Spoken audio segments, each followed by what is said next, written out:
If you can cover your basic needs, guess what? You'll have the freedom to go back into your passion responsibly without starving, without not having a roof over your head, without stressing about money, which is the number one stressor. And people act like it's not important, like it's not going to prevent their kids from being able to feel like they have the ability to take a risk to learn something they don't know.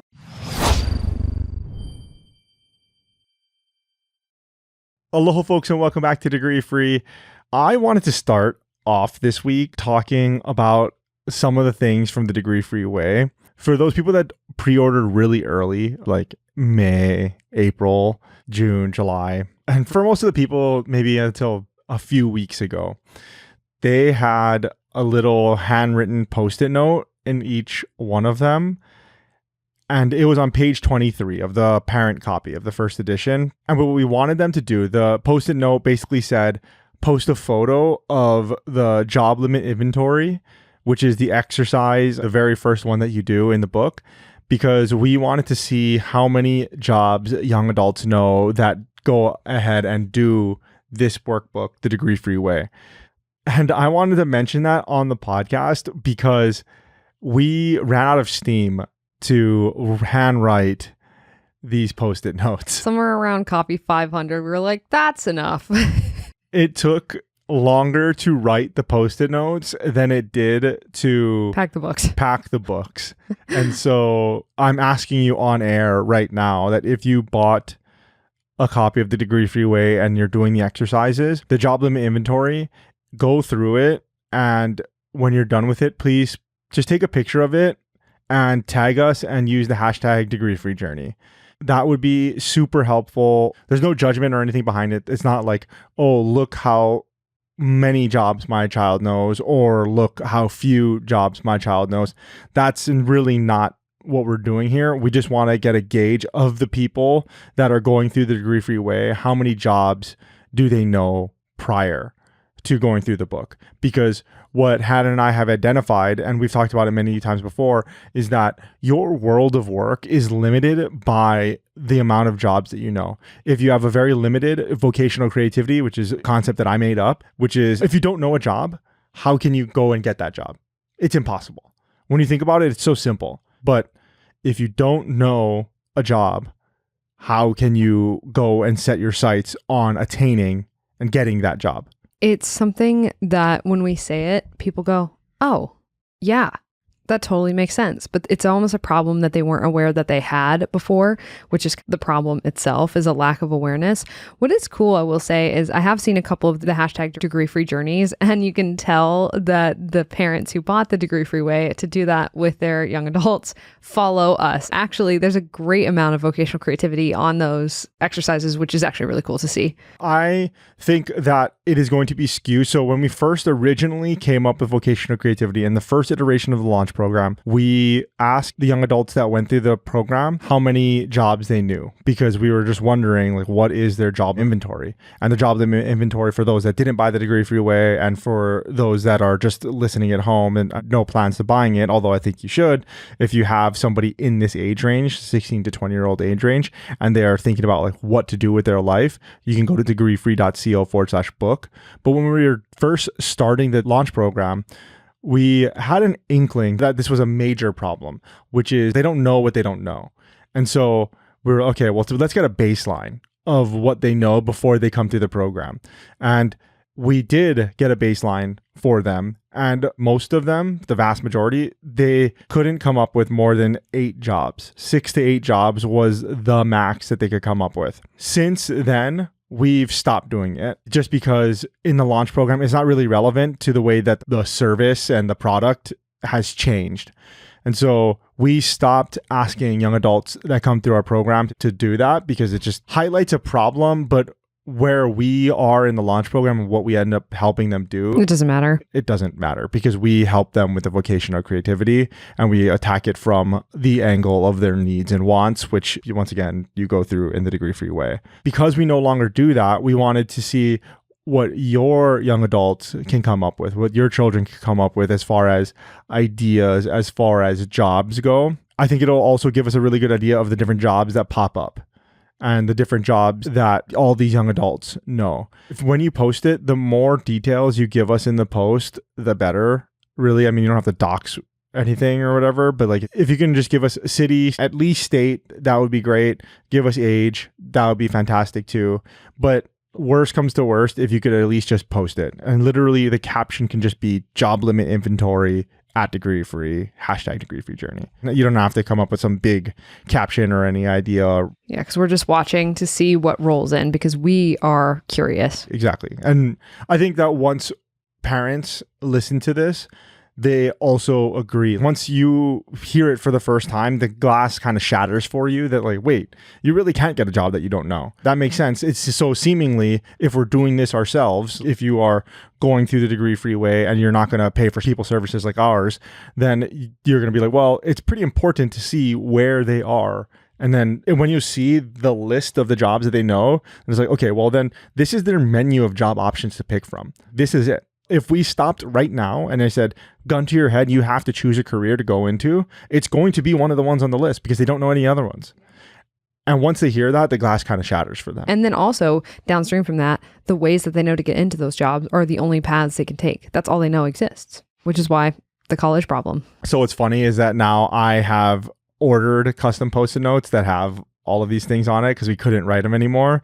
And I will put the Post-it notes into each book so that you get reminded of doing it. Please do it. And then for majority of the people out there, if you've ordered already and you've gotten your book, you're like, I didn't get this. Like, yeah, you didn't get it because we gave up. Yeah. Because I literally said, I cannot write one more Post-it note. And he said, okay, we'll just stop. Quite literally what happened. So I can't do one more. I'm glad that you did that because I got into the weeds of like just doing it. And I was like, we got to do it. We got to do it. And then you're That's like, enough Post-it notes. Yeah, like, wait. We're already packing these books, which takes forever.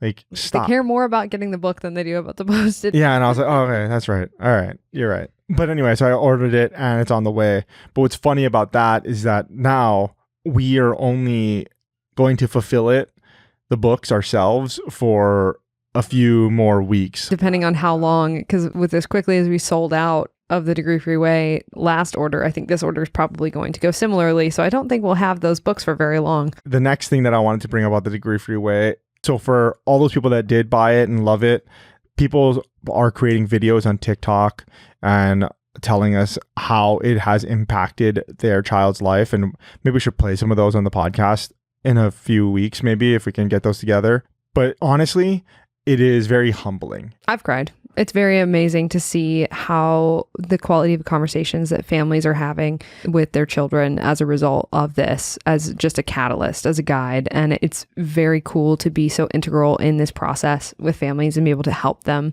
as they go through it and have these conversations that they need to have. Yeah, it is awesome to see. Really amazing. If you're having these quality of conversations and you love the Degree Free Way, I would ask that you leave us a review. And you can do that at dfwreviews.degreefree.co. That's a long URL. I will put it in the show notes for everybody, degreefree.co/podcast.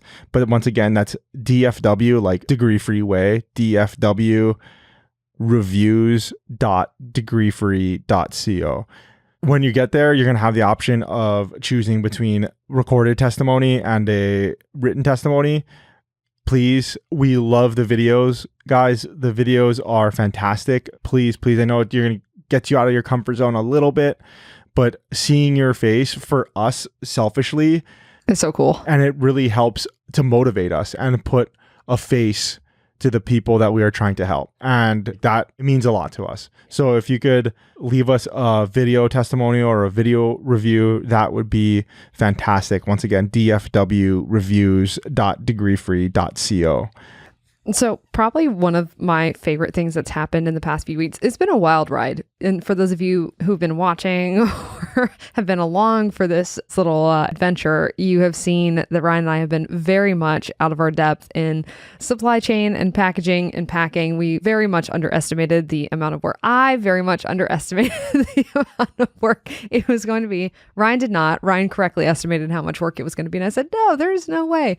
Incorrect. Wrong. It was a lot of work.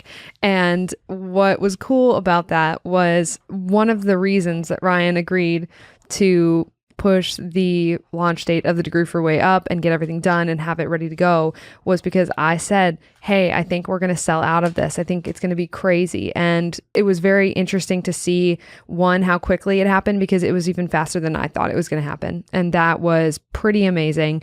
But it also just goes to show how much families need help with this decision and how much stress this is causing in American homes.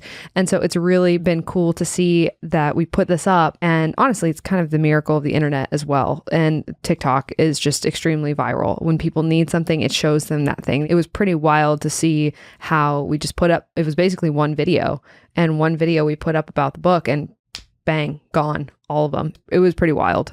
Running out of inventory was completely my fault because I was in charge of the entire operations of this. We didn't anticipate that it was going to be this well received. And because we're self-publishing it, we don't have a publisher. And we've talked about this at length in the 2-part podcast episode about the books. And we'll put that in the show notes, degreefree.co/book. We got more into these decisions in the second episode. But just for those that didn't listen to those, I definitely suggest going back. But for those that didn't and aren't going to go back, self-publishing, to do that, we had a bunch of decisions to make. One of those things was like, are we going to do print on demand, or are we going to print them before? We didn't do print on demand.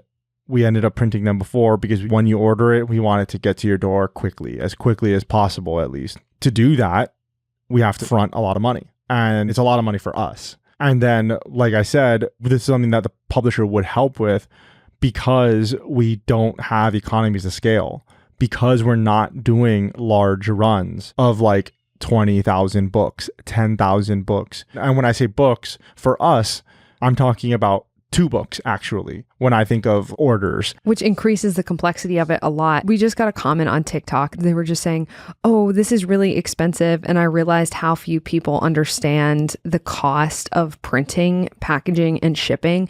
Because another comment we got was, are these coming from China? No, not yet. Kind of wish they were, because then the books themselves would be a lot cheaper. But no, they're not. We're printing them in the US. They've printed in multiple cities in the US. And that's part of the reason why we have to charge, because it's fairly expensive to print these books, pack, label, hold, house, and ship them. Yeah. At $50, we make almost zero money, which is insane when you think about it. But that's how little economies of scale we have. That's also how expensive it is to print things in the US. Like we talked about before, it's shipping as well. It's the freight, because books are expensive. These things are expensive. I mean, weight. Relative to books, they are very expensive. But I'm just saying, like, weight. They're heavy. Weight-wise, they're very heavy. And for one order, it's not one book. It's 2 books. And so we have to pay the weight to ship 2 books. Yeah. And then we have to ship it multiple times to our fulfillment center, which right now is my office. And so we have to ship it to our fulfillment center, and then we have to ship it to you. By the time that this comes out, I think we will have a fulfillment center already, because it's just way too much work. I'm literally doing it full time. At night, I'm like packing books. And then in the morning, I have to literally go to the post office, and the post office guys are getting pissed at me. Zach? Yeah, Zach. He's literally pissed at me. Yeah. And I'm like, dude, I was like, I don't know what to tell you. Like, I have to ship these. Yeah, I have to ship these. I was like, man, how much longer are you going to do this? And I was like, we don't know. The implication too is so funny. I looked at that comment, the one that said, this is inaccessible pricing for people. And I'm just like, you know what's inaccessible pricing? How much we're charging for these for you and I. Because downstream from that, and it's always this whole thing, this is just an aside, this is just a nit that I have to pick. What's crazy is that, one, if we printed it outside the US, then they'd have a problem with us printing it outside of the US. And then when we print them in the US, if we tried to get them lower, they would say, oh, you're not paying the people printing them a livable wage. It's this whole spiral. And I want to be like, hey, you don't know how much things cost. We're not making a livable wage off of the amount of hours that we're spending. Because I did a little bit of rough math on it. I'm not going to go into it here, but I was like, And that's part of it too, is we're doing it is because what's left over afterwards, we couldn't pay somebody to do it. So we're doing it ourselves. And that's what people don't understand about business in general and about the cost of doing things, is they just have no concept of how much labor and physical products cost. And that's such a failure of our education system to begin with, is but they can't even see that on the back end, the person's making almost nothing and the margins are razor thin on those things. One of the reasons why I wanted to do a pre-launch or pre-orders and have pre-order pricing at $49. By the time that this episode comes out, I believe we're going to be out of pre-orders, and it's going to be in the $70 range. But the reason why I wanted to give pre-order pricing was, one, I wanted to give it to you really at the most affordable price that we can. And really for those people that ordered in May and June, you guys actually caught it where we actually lost money. We did. We actually lost money. We were okay with that. It's totally fine. And that just shows like what a bad business person that I am. And I'm not like saying like, oh, look at me, I'm falling on my sword and we lost money. I'm not saying that. I'm just saying like we did lose money. Like, and that, once again, like that's my bad. Not like a lot, by the way, people. Every sale we made, we lost money. Yep. And so I had to raise it $10. So those people that bought it in May of 2024, if you're listening to this in the future, they paid $39.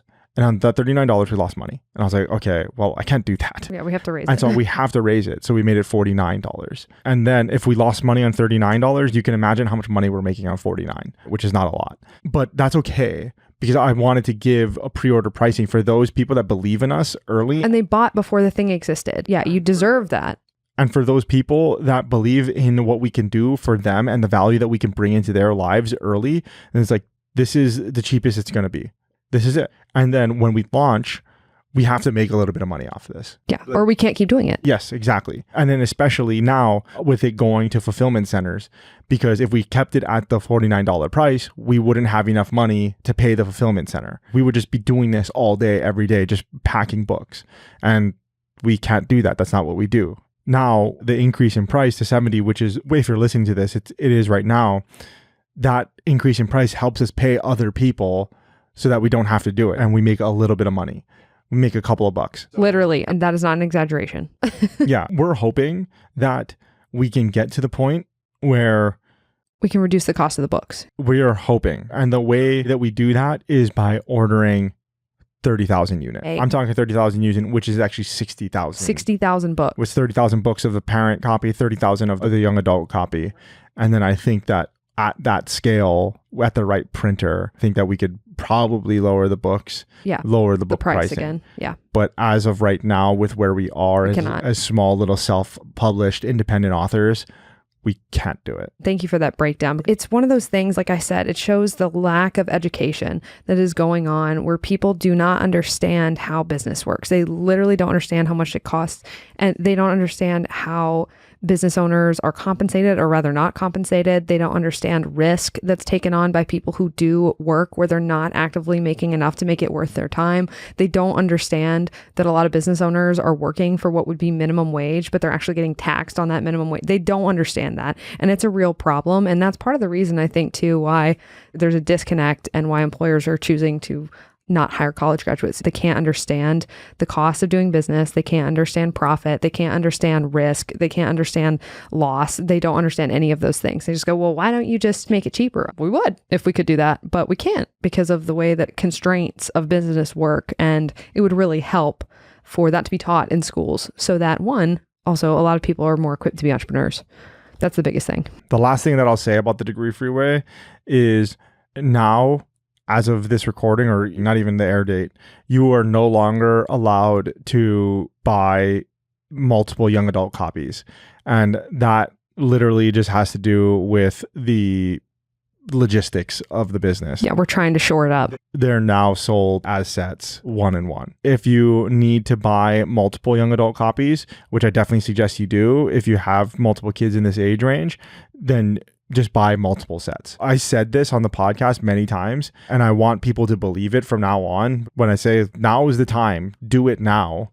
Please do it then. Do it. Yeah. Or the doors will close. Or the doors will close. Because I said it, and I did say it. There is a very limited window for you to add young adult workbooks onto it, because it added more complexity to the entire operation, because then we had to figure out, okay, well, let's just say I've spent 500 young adult copies, just to make the math easy. If I'm going to print 500 young adult copies, but people are going to have the option to add however many they want at the end of it, or up to 3 more, so 4 total, then I have to, how many parent copies do I have to order? Okay, so now if I order 500 young adult copies, then I have to order 300 parent copies, possibly. Well, I mean, there's some data and stuff like that I could use to make a forecast. But we're not supply chain forecasters. It's simpler. And then because we are moving it out of our fulfillment center, aka my office, and we are moving it to other people fulfilling it, then we are going to make it easy for them in the fulfillment center to get the orders right. So we're selling it as a set. When you order it from a fulfillment center, it'll be shrink wrapped. You know, like whenever you order something from Amazon and it's like a set of something, it's always cellophane wrapped. There's a sticker on it that says, this is a set, do not separate. We're doing that. That's exactly what we're going to have to do to make sure that the fulfillers don't F up the orders. The next time that I say, we are only doing this for a very limited amount of time, and you hear me say that, and you are interested in whatever it is that I'm saying, act on it right then. He means what he says. Yeah, act on it right then. Because if you email me right now and like, hey, I'd like to add more young adults on, I'm going to tell you no. Yeah, we can't do it. We're trying to fix it. And I will say too, to everyone listening, thank you for sticking with us and listening and watching and supporting as we do this in public, very much in public, where we're talking about the fact that originally we were losing money on our pre-orders. It's one of those things that, one, it's super cool in the age that we live in, that we're able to talk about the things that we're doing and be pretty transparent about what we're doing and how we're failing. And it's pretty amazing to be able to share that with people and just say, hey, this is what we're doing. This is what worked. This is what didn't. This is why we're doing this. And it's really cool, actually. I feel like it's pretty amazing. I wish this had been more available when I was younger. And I feel like it would have been very inspiring to have access to these types of inside looks into the way people are building things and creating and innovating. And it's very cool. I'm pretty excited that we get to be part of that movement, part of that culture, and be able to share, hey, this is what we're building. This is what we're doing. I don't think I told you. Sorry, not to completely go off. But I'm going to. Yeah, but I don't know if I told you, but the last time that I went to the post office, Zach is his name. And if you're listening, which I'm sure he's not listening, but if you are, I love you, Doc. And he and I have a discussion. I go and I fill up literally multiple of those blue carts that fit 7 bodies. Well, no, this time he didn't give me a cart. I asked for a cart and he was just like, no, here's a bunch of boxes. Oh, no. I don't know why. I should have asked him. Maybe it was taken. I don't think so. I think I should have asked him why he didn't give me a cart. It could have been that it was taken. I don't think it was. My thought was that they didn't want the bending over into the cart dig in to get it out because the units are so small. Oh, they didn't want to do that. I think those carts are mainly used for boxes, very massive boxes. You know what I mean? Like cumbersome boxes. Like when you're reaching into them, you're only reaching into it a few times. But because these are literally book size, like I'm holding up the Degree Freeway right now, literally just 2 of these things, they're very small. And so they had to bend down repeatedly, hundreds of times to get those little boxes out. And I think they had to scan it. And so that's why I think he gave me pails. If you're listening to this, you probably have seen them. They're like the USPS white pails. They probably look all bust up too, actually, because they're used a lot. And so he gave me like 30 of those. And I had to just fill each one of those up. Anyway, after I filled all of them up and moved them from here to there, 10 feet away, I rang the doorbell again. I was in the loading dock again. And he came out. He's like, okay, awesome. Okay, cool. Thanks. He looked at it. He was like, wow, that's a lot of books. And I was like, yeah. And so he's like, how long are you going to be doing this? And I was just... Only I knew. I don't know, man. A few weeks, I think. I'm sorry. Sorry, dude. Hopefully not too much longer. As we mentioned, we got some things in the works. We got some inquiries out to printers to try to figure this out. And fulfillment centers. And fulfillment centers too. But it's going good. We're figuring it out. All right. I have something I want to talk about. We're going to get more serious. And this is something that I'm growing to be increasingly more passionate about the more I do work in the launch program, the more we do this. And it's something that I'm just seeing. Ryan tells me a lot that one of the things that I'm good at is just starting to connect dots that maybe other people don't connect. And I'm starting to get a very clear picture, increasingly more so, of what is going on with the school system and how it is really, really just screwing the boys who are in it. And I've talked at length about how it's also negatively impacting the girls who are in it. But I see what's happening to the boys is it's almost like criminal actually at this point. And what I've noticed, and it's so interesting, we were talking to a former coworker of mine, a former colleague of mine about his sons. And this is an individual who is very smart. He's a tech lead at an AI company. Extremely smart, very skilled, very experienced. And he was saying that this happened to, I described basically a situation I've seen occur over and over again. And then he looked me dead in the eyes, and you were sitting right there when he did this. And he said, that's exactly what happens, because it almost happened to his son. And the only reason it didn't was because he was able to intervene. But the situation I'm about to describe to you, I see happening over and over again. And it almost creates this cascade of events that seems to be affecting a lot of young men in the United States. What happens is early in their school careers, people can get as upset about this as they want. Boys and girls are fundamentally different. If you talk to them and you ask them the exact same questions, they will give you different answers. Anybody who disagrees with that is just delusional. They will give you different answers on the whole. There are obviously exceptions, but on the whole, they will give you completely different answers to the same questions, boys versus girls, and they will usually align. It's very interesting.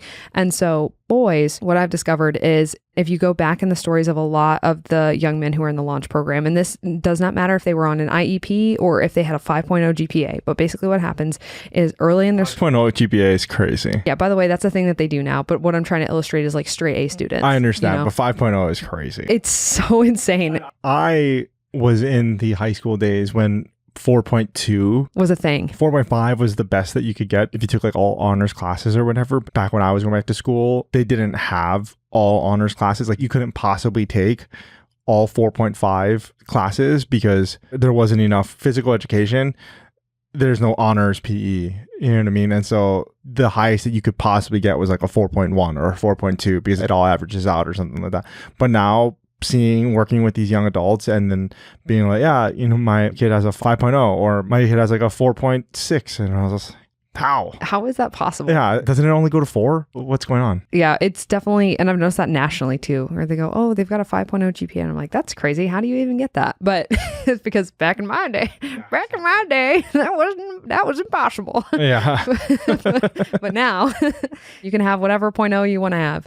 But essentially, the thing I want to say is that I've noticed this on the two extremes, which is the IEP side and the extremely academically check all the boxes 5.0 GPA kids, okay? And young men specifically. And so what I've noticed is that if they make a wrong move early in their school career, and when I say wrong move, I don't even mean behaviorally necessarily, but I mean they don't sit down, they don't shut up. There is like 1 or 2 occasions where they do not fit into the narrow school box, sit down, be quiet, do your work, do your math, do your multiplication tables, sit still in art class, all of these things. If they do not do that, if they do not conform, then at some point a teacher or an admin comes down on them really hard. And what usually happens after that is because they are making it more difficult to teach the class logistically. There's 30 kids. You have 1 second grader, 1 first grader who won't sit down because you shouldn't have kids doing for 8 hours what most adults can't do for an hour. This is what happens. They tell them they're stupid. They tell them they're dumb. They tell them there's something wrong with them.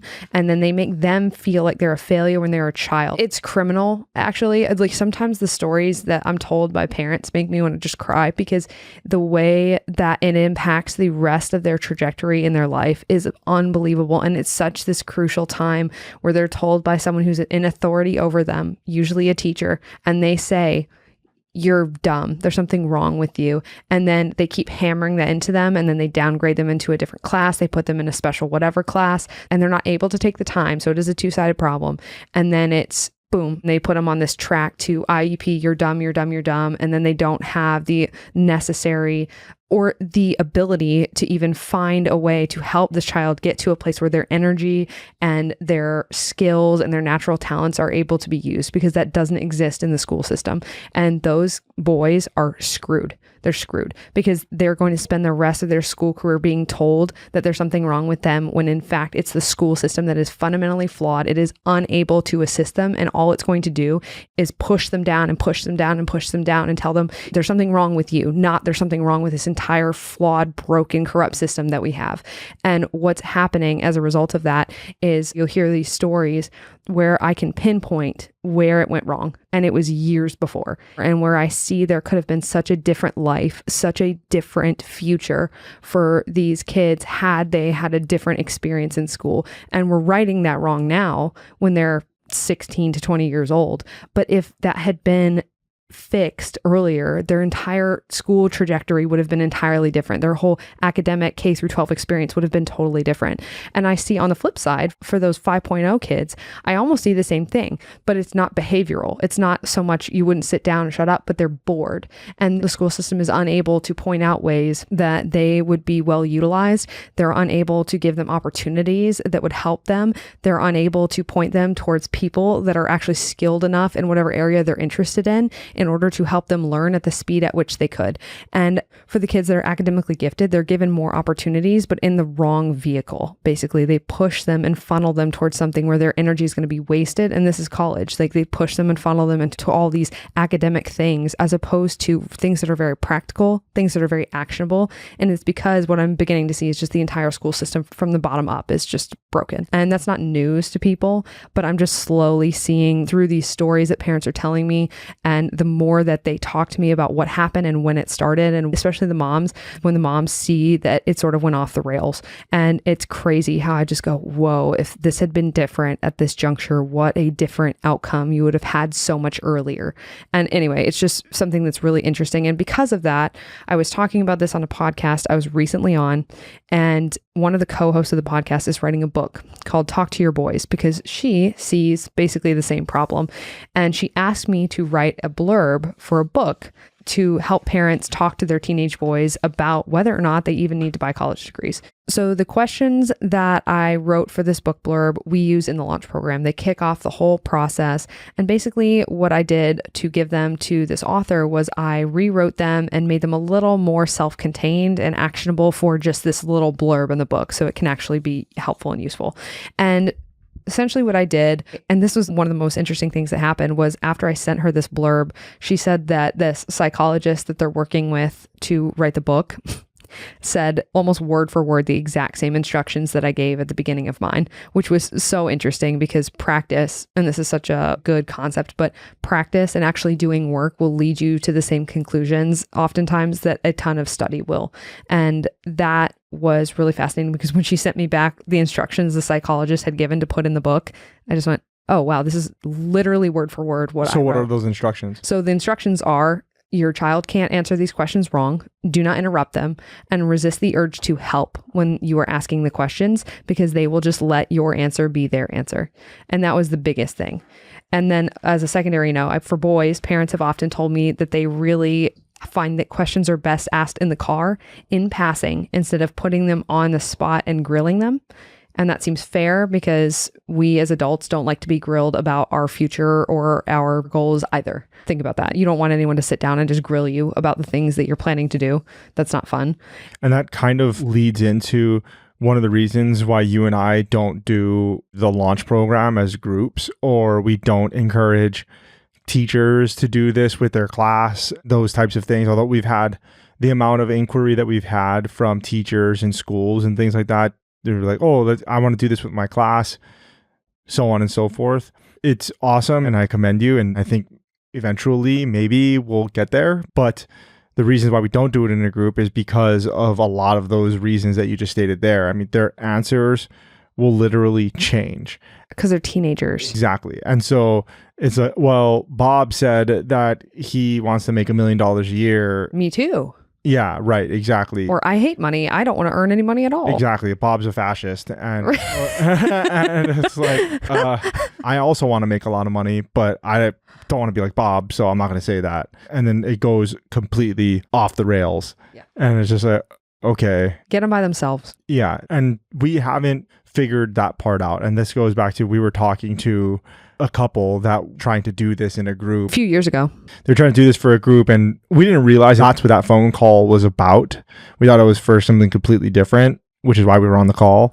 And then they basically just, they're trying to figure out what we were doing. Yeah, right. They basically just, which is fine, whatever. Which is totally fine. It's fine. They're helping people out, but they were like trying to figure out, how do I do this for like 14 people at a time? And I was like, you don't. You don't. You do it with one person at a time. Yeah, our thing, you don't.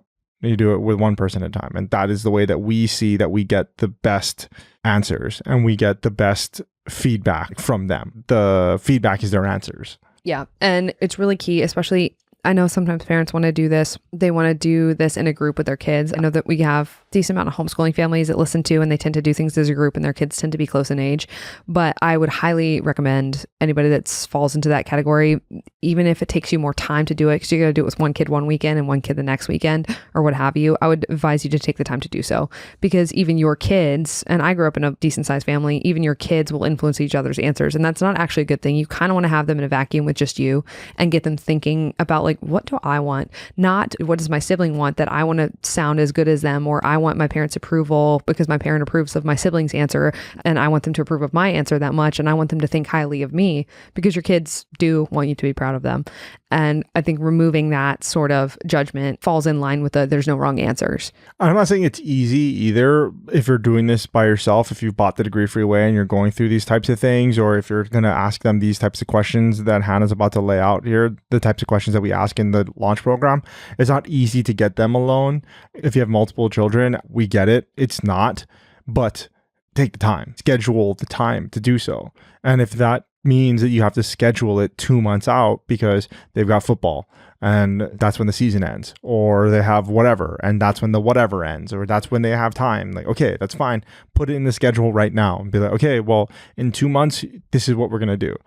And okay, done. And then we're going to do this for X amount of weekends, however many days or whatever it takes you to get through it. Exactly. Yeah, I would highly recommend doing that. So the first question we ask is, what does your family life look like when you're 15 years older? And what we do is we benchmark this to if you have a sibling or an aunt or uncle or a cousin who's the same age as they would be 15 years in the future, use that. So just say, oh yeah, you're the same age as Aunt Lily. It's just easier to picture somebody who they view as old. Exactly. And they're like, wow, that person's old, but not even that, but it just concretes that age in their mind. Whereas, I mean, even for myself, I think, oh, well, when you are 90 years old, and it's like, I have no idea. Like, oh, when you're your grandfather's age. And you go, oh. Okay, got it. Yeah. Okay. And then another note that I wrote here was we ask about pets first. So say, what does your family look like when you're 15 years older? Do you guys have pets? And then just let them talk about what pets they want, because you use pets as a stepping stone in reality, because you guys might have pets now, or you have friends that have pets and they want a cat or they want a dog or a parrot or whatever crazy animal they want, and just kind of use that, because then they start to picture, all right, I have this cat. Where does this cat live with me when I'm 34, when I'm 32, etc.? And it helps to kind of give them a little bit more of a mental image so they can see who's around them and where that is and all that kind of stuff. And be open-ended with that question. I actually wouldn't advise saying, are you married? Do you have kids? That's kind of a lot of pressure. If they say that, then they're picturing it, but don't pressure them for that. A lot of them, you'll be surprised, will be rather forthcoming with that information if you ask it in that way. And you can also use the phrase, who's around you? But don't say, do you have kids? They don't know. Just say, who's around you? And they'll say, oh, you know, I want to live near you guys, or I want to live near grandma and grandpa, or I want to live near my friend so-and-so, or whatever. And then the next thing you ask is kind of couching this as a statement. Just say, we all have to work. If you could choose when to work, when would you work in a week? And just let them talk. Just say, oh, I'd really like to get off at 3 p.m. Or, oh, we have this friend who they only work 4 days a week. They work in manufacturing or healthcare or something. That would be great. So then I can do X hobby or whatever. And then there's a note here where I just said, this question is to gauge what type of work would let them have the type of lifetime that they want to have. That's going to end up being vastly more important than the type of work that they do for most of us. Because a lot of young adults these days are taught to pick work based on their teenage passions, which is a terrible, terrible, insane way to pick work. It's just insane. And instead picking on what do their habits look like? What do they want to have time to do, time to learn? What type of living time do they want to have that's not work time? If your child is not extremely determined to be a surgeon, then they need to think more about what type of work will allow them to have the time or schedule that they prefer, because that's going to dictate their happiness a lot more than anything else. And then the next question is, if money was a game, and say that, especially for teenage boys now, a lot of them game, like a skin in a game you can choose to put on your character. If money was a game, how much money in a year would you choose to get paid? And then just let them answer. Don't help them. Don't say anything. They say, oh, what's a good amount? Don't answer that question. Just say, what do you think it is? And put it back on them. but don't be judgmental with the answer. I can't believe you think that's enough money to live on, blah, blah, blah. Don't say that. Don't say that. They will shut down immediately. Just ask, how much would you get paid if you could choose? And then just see what they say. If they say $1 million, don't tell them it's too much. Don't tell them it's too little. Avoid judgments on the actual answer because that's not useful. It's just trying to get a gauge of how much they think they want to make. That is useful. And then the last question is, all right, let's say 10 years from now, after they answer the game question, what do you think is a good amount to make every year? So then say, you'll be 30, you'll be 29, and then see what they say. You notice all of these questions come at it from a different perspective than you have ever thought of, or that, you know, the people in their life has ever thought of, or most people. I'm not saying like you, I know what you know, but a lot of the questions that you and I get asked are always, oh, my child is interested in X. My child is interested in Y. How do I help them develop those skills to then get those jobs? Or how do I help them get those jobs? And we've started off on the wrong foot.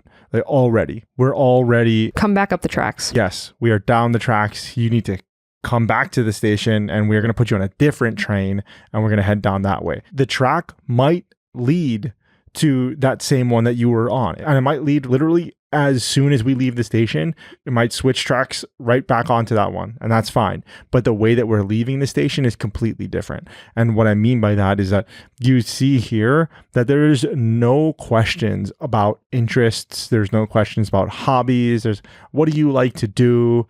Do you like to work with your hands? And it has to do fundamentally with the way that you and I view work. And if you don't view work the same way that we view work, then this is not the podcast, which is the way that we view work is that we work so that we can enjoy the things outside of work. That's the other thing I've started to realize is the second piece of this. People are like, well, what about their passion?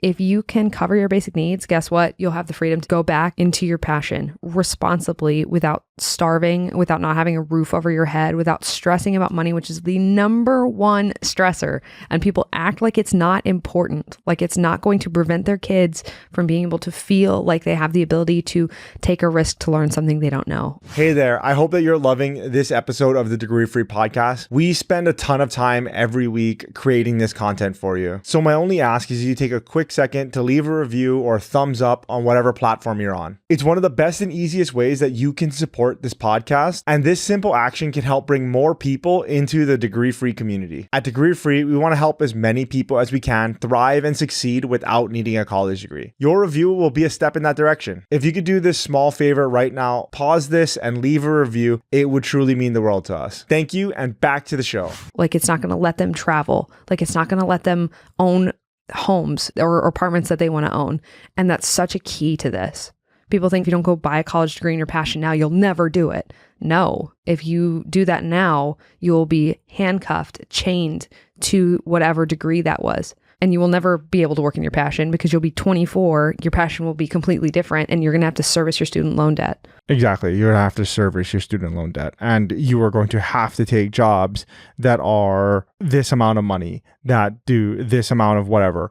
Now, if you do it this way, like, okay, you can pursue your passions outside of work. I mean, you can still pursue your passions in work, but the first thing that you have to figure out is like, what does their life look like? Let's get a picture of what they want their life to look like. Okay, so if they want their life to look like they want to work outdoors and they're like, yeah, you know, I see myself living in the mountains, being outdoors like 10 hours a day and just really whatever, hiking, just being outside, doing something like that. Well, you probably don't want to be a developer. You probably don't want to be something that requires you to sit down at a desk inside, indoors, and have internet connection all the time. You probably don't want to be a customer success manager. You probably don't want to be customer service rep. Those things require you to be in front of people or in front of a computer or in front of whatever.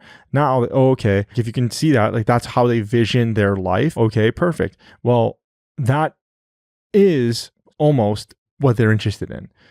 And if you can help them figure out different jobs that help them live the way that they want to live and build the life they want to live, that is how they're going to be satisfied. And I think a lot of it for me has to do with people that are not using the Degree Free way. I'm not even saying like the book, The Degree Free Way, but like the methodology that we've come up with, which is coming up with your needs and wants first.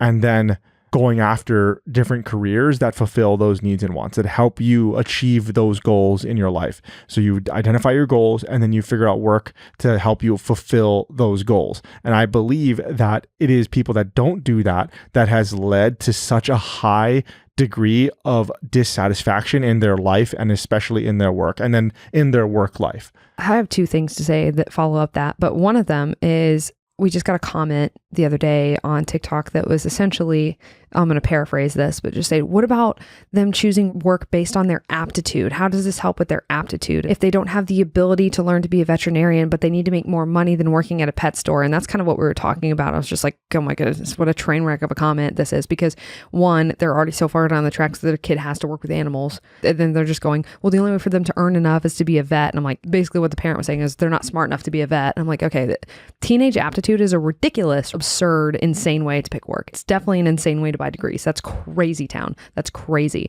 And to start from, they have to work with animals. The amount of people that has put into massive amounts of debt is really startling. But like, well, they want to work with animals, so we're just going to go buy whatever degree is associated with animal work. Crazy town. One, they need to come all the way back up the tracks and say, does your kid want to work with animals, or do they just want to have a lot of pets? That's totally different. That's one of the things too. And that's kind of goes into my other story, which is there's a young lady who just came into the launch program. She's about a year and a half into college, and she took a bunch of prereqs. She had clept a bunch of classes, clearly very good. She's good at school. It's not like she's bad at school. She's getting good grades and everything, but she just went, I get into these classes and I just don't see this panning out as far as the type of income that I'd like to make with the amount of debt I'm going to carry, even though I like animals. And I just said, one other way that you can enjoy being with animals is you can volunteer or you can have your own pets. And she just kind of laughed. She went, yeah, that's true.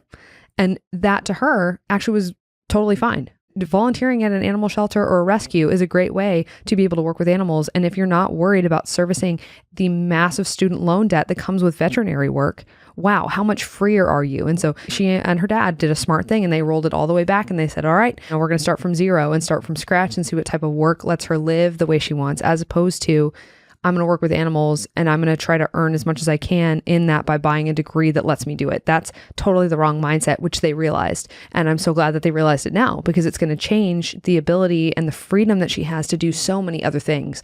And I'm so excited for that process with her, because it's just going to change her whole perspective on what she's able to do now. And yeah, that's in the same vein. And I basically just have one more note to kind of put a bow on all of that. The final note that I put into that blurb for that book, which is called Talk to Your Boys, it's a note where I just say only 7.7% of all US jobs require college degrees. We counted. That's how many. And requirements are legal requirements, not requests. Those are totally separate. How do you know if something is a request or a requirement? Look up and see if there's a legal license associated with that thing that requires a degree to get. You are going to find that it is very rare and very hard to actually run into those things. When you look at a sales manager for a Sherwin-Williams and it says bachelor's degree required, no, request. Immediately ignore, apply anyway. That's the criteria we're looking at here. The caveat that we'll use here is that there are very, very few jobs that do legally require degrees. Those are getting fewer and fewer by the day, but there are, and it all has to do with government work. It's all government work, military, whatever agencies, whatever acronyms, whatever letter agencies, it's all government work that require degrees, and they do not require licenses, which is why you and I look at licenses first. Let's just say, for example, if for some reason your child says that, okay, I want to work for the government, whether that's the military or some other thing, then still do your research, but know that you may run into legal degree requirements when you go into the government sector. When you go into the public sector, you're going to run into it. When you come into the private sector, there are very, very few. We couldn't think of any that legally require a degree and a degree alone. All of the things in the private sector are gated by licenses that require degrees. A good example is a doctor. It is not the degree that makes you a doctor. And people that think that, you're wrong. It is the license that you take afterwards, once you've gotten conferred the degree, that makes you a doctor, like a CPA. It is not the accounting degree that made you a CPA. To sit for the license, you need this many hours in CPA work, this many hours in accounting work. That is what makes you a CPA. That is what makes you a doctor. Which the last thing I'll say too is someone just stitched one of our videos on TikTok, and she was a doctor, and she actually made the point, which you and I have actually talked about this at length, the fact that when people come over from other countries who are doctors, who are physicians and surgeons, we make them go back to medical school in the US when they should just be able to take the examination to get their license, because it's actually the license that's the gate. And you and I come back to this over and over and over again. But if it's the test that gives you the license, there is zero reason why somebody shouldn't just be able to take the test and get the license. Well, you and I are more radical than that. And I'll speak for you. I believe, and I think that anybody should just be able to sit for the license. Yeah. But this lady said the physicians that are coming in from other countries should be able to take the test because they were already physicians. That's not what I'm saying. I'm saying that anybody, as long as you meet whatever age requirement or whatever, like, okay, so. Or experience. Sure. Requirement. Let's say that the age requirement is 18 because you have to be an adult for whatever. I mean, doctor for this, but anything. And you're like, for the bar, anything. And it's like, okay, I'm 18 now. Well, then I can go take this exam. And if I pass it, then I am that. A lawyer is a good example too, right? How many people get a law degree and don't pass the bar? There's a bunch of people. Tons of them. So is that person a lawyer? No. No, they're not. No, not they're until they not. get the license. Yeah, they're not. This is probably one of our more radical viewpoints, but it's so funny because I already hear the comments just saying, oh my gosh, you wouldn't let somebody. Yes, I freaking would. Yes, I would. If somebody could pass the actual exam to get their medical license, yes, I would let them operate on me because they knew enough to pass a license, which is the bar that all the medical students have to pass. That's the only way that we're verifying that they know those things. I'm going to tell this story, but you just went into the doctor for a checkup, and one of the third year med students was barely able to take your blood pressure. So I go into the doctor, right, and the doctor asks me when we're about to get an exam or whatever, actually in passing into the exam room, right? You know how you go to the doctor, you get there, you sign in, you got to wait in that crappy waiting room. And oh my God, here we go. And then the nurse or the CNA or whatever helps take your weight and all that stuff. On the way to taking like my weight and then into the exam room, the doctor passes by and she's like, hey, Ryan, do you mind if we have some med school observers? And I'm like, nah, I don't care. Whatever, dude. And so she's like, cool. And so they come in. Mind you, I'm thinking that they're doctors, right? Like I'm thinking that these two guys are doctors or in med school, but I don't know. And so I'm just assuming. And then the doctor is like explaining all of these things, what's going on and whatever. She's like, hey, can I get some blood pressure on Ryan? And this guy, the one who's like, I guess they were taking turns of taking blood pressure, but he forgot his stethoscope for one. And I was just like, oh, bless his heart. Dog. He's nervous. I'm like, dog. And he's like, wait, I got to get my stethoscope. And so I get it. They're nervous. Yeah. He goes out of the room and he goes to grab his stethoscope, and then they both now have the BP cuff and they are putting it on my arm, and they are trying to figure out, like, on all BP cuffs, there is a line basically that just indicates where it should be on your elbow. Ryan was an EMT. That's why he knows that. I've taken many. I've taken thousands. I've taken thousands and thousands of blood pressures in my life. I'm like, okay, it doesn't matter. It does, I guess, but like, not really. It's fine. But they were like, four hands are on my arm, and they're trying to figure out how to shimmy this thing over into the correct position. And then they're telling me, both of them at the same time, they're like, okay, relax your arm. Don't make a fist. Do this. Make a fist. Okay, just give me your arm. Relax it like this. And I'm like, oh my God, guys. Anyway, the doctor had to tell them what pressure to pump it to in order to then back it down. So just quickly, for all those that have taken blood pressures before, I apologize. But basically, you have to pump up the cuff enough so that you can back it down and then you can see where the blood pressure is. Normally, if you've done a lot of them, you know, it's like, just do it, just bang it out to like 200. Just bang it out to like 200, you're fine. I mean, if it's a smaller lady, like 180, you know, it's fine. And like, maybe it hurts them for a second, but you're loosening it up. Yeah, you're going to loosen it in a second. It'll hurt for like 1 second. And people will be like, that's way too high. It's not that high. But the fact that she had to explain, like, okay, well, maybe for like him, he's a little bit bigger. It's like 180. And I was like, dog, this is crazy. And so the guy puts his stethoscope to my arm and he's trying to listen for the blood pressure. And he pumps it up and he backs it down. And he's like, oh, I can't hear anything. Backs it up He pumps it up, backs it down. I can't hear anything. This is literally 4 minutes. 4 minutes of 4 hands on one arm of my body. And I'm just like, what is going on? 2 med students here, but only one would listen with a stethoscope.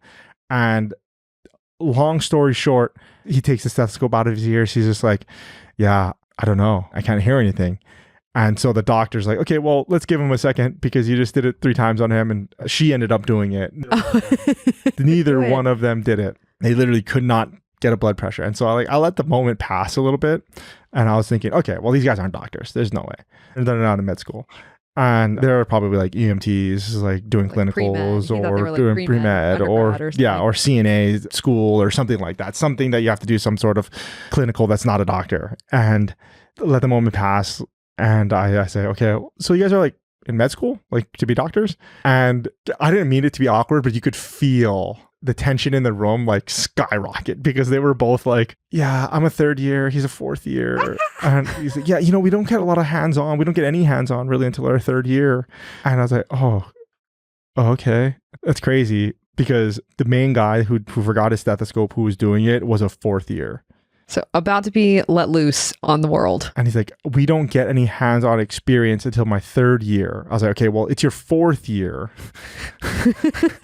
I'm not good at math and I'm not a doctor, but it's your 4th year and you still can't take a blood pressure. And we're laughing to all this to say that the reason we're talking about this is because you cannot convince me. I cannot be convinced because we've talked to oncologists about this who have been in their career a very long time. We've talked to newer specialized surgeons and they all have said, and actually we've had a plastic surgeon too who even messaged us and said that we're spot on about this, but they fully believe that this can be trained and it should be apprenticed because then you imagine having a med student who instead does not touch a human being until they are 7 years into their school career. And that's conservative, right? Because 5.5 years for undergrad. So really it's been 8 years before they put their hands on a patient.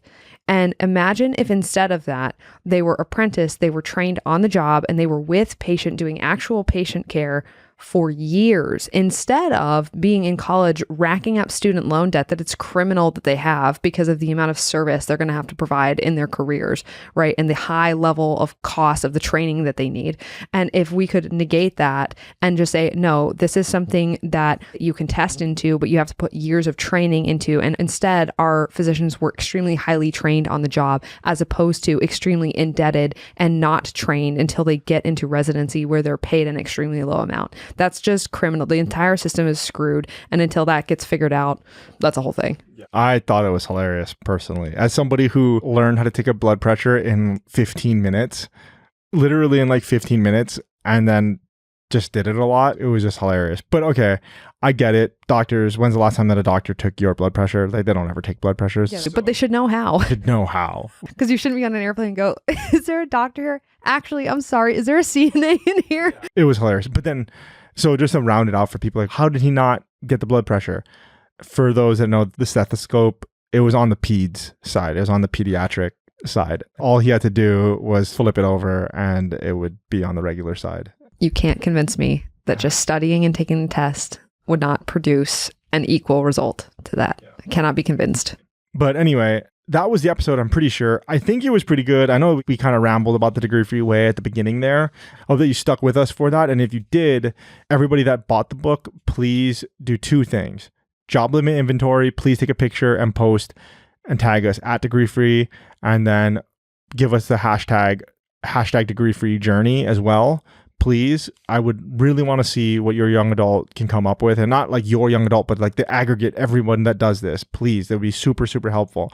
And then even more helpful, if you wanted to help more, please leave a review at DFW, that's Degree Freeway, like DFW or Dallas Fort Worth for those people in Texas. DFW reviews.degreefree.co, and those will be in the show notes as usual, degreefree.co/podcast. And I think that's pretty much it for this week, guys. Until next week, aloha.